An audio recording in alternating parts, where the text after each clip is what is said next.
رسمياً، تأجيل موعد انطلاق الدوري المغربي بقسميه الأول والثاني للموسم الرياضي 2025-2026.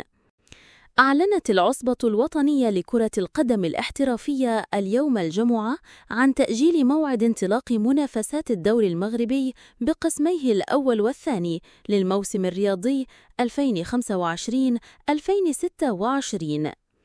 وجاء هذا القرار عقب اجتماع عقد بين رئيس العصبة وممثلي الأندية المحترفة، حيث تقرر تأجيل بداية البطولة إلى يوم الجمعة 12 سبتمبر 2025 بدلاً من الموعد المحدد سلفاً في 22 أغسطس.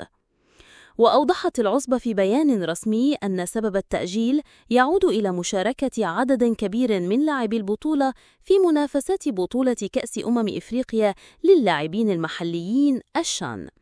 وأشارت العصبة الاحترافية إلى أن القرار اتخذ حرصاً على مبدأ تكافؤ الفرص بين الأندية وتمكينها من خوض غمار البطولة بكامل عناصرها وفي ظروف تنافسية عادلة.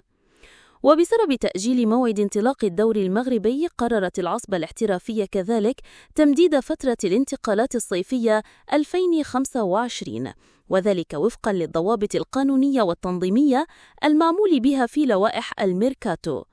وأوضحت العصبة في بيانها أن فترة الانتقالات الصيفية الجارية ستمتد إلى غاية 25 أغسطس 2025 بدلاً من الموعد السابق المحدد في 15 أغسطس.